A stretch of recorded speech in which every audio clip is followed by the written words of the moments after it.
শঙ্কর সেই সকাল থেকে কাজে বেরিয়েছে, এখনো পর্যন্ত আসার নাম নেই। দিদিমণি দেখে স্নান করতে, আর দাদু ভাই কেঁদে কেঁদে একদম সারা হয়ে গেল রে। জানে না দাদু ভাই, জানে না এক্ষুনি মা চলে আসবে, আদর কি আর হবে, তোমার কানে উঠবে বলে। আরে বাবা, বাচ্চাদের একমাত্র আশ্রয় হচ্ছে মায়ের কোল। না ধরো ধরো, এই বেঈমান ভদ্রলোককে ধরো। এই তো মা এসে গেছি। কাঁদে শোনা, কাঁদে না। আমার জানি কপালে যা জীবিতে যা, আমার জানি কপালে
যখন আমার কোলে গেল কাঁদছিল, আর যখন তোমার কোলে গেল গান শুনতে শুনতে ঘুমিয়ে গেল। আমার খোকনকে নিয়ে অনেক আশা, অনেক স্বপ্ন। আমার খোকন উড়াবে বিজয় পতাকা, তাই আমার খোকনের নাম রাখবো বিজয়। খুব সুন্দর নাম হয়েছে আমাদের দাদু ভাই। যে বিশ্বকে জয় করবে সেই তো বিজয়। আর দেখি দিদিমণি, আমাদের দাদু ভাই একদিন বিশ্বকে জয় করে বিশ্বজয়ী হবে, বিশ্বজয়ী হবে। কি গো, শুনতে পাচ্ছ আমার হরিদা কি বলছে? তুমি বিশ্ব জয় করে বিজয় হবে। একটা কথা বলবো দিদিমণি? আর বলো না হরিদা কি কথা? মানে বলছিলাম, ঘর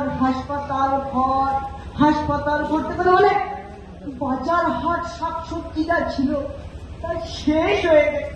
তাই বলছিলাম আমি বলছিলাম কি হরিদা, ঘরে যা আছে তাই কিছু বসে দাও, তারপর সম্পদ কাজ থেকে ফিরে এলে যাই করতে কিছু করবো। আরে বাবা, সে ভেবে তো আমি অনেক আগেই বসিয়ে দিয়েছি, কিন্তু ঘরে যা আছে তার দিন তো সবারই তোলাবে না। হরিদা, তুমি আমার দাদু ভাইকে দেখো, আমি দেখি কিছু করতে পারি। কোথায় যাচ্ছ হরিদা? মুদিখানার দোকানে কিছু ধার দেনা করে কিছু পাওয়া যায়। না না না না না না না, তুমি কোনো চিন্তা করো না দিদিমণি, তুমি কোনো চিন্তা করো না। আমার কাছে টাকা পয়সা এলে আমি সবার ধার দেনা মিটিয়ে দেবো। তুমি আমার দাদু ভাইকে দেখো। হ্যাঁ, আমি যাবো আর আসবো, আমি যাবো আর আসবো।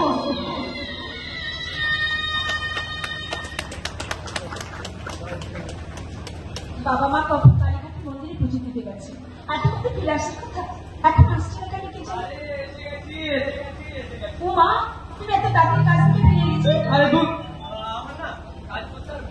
কি বলে কাজ করতে ভালো লাগছিল না? কেন? আর আবার কেন, সারাদিন যদি কাজের বাইরে বাইরে না যেতাম, যদি বাড়িতে বসে থাকতাম তাহলে তোমার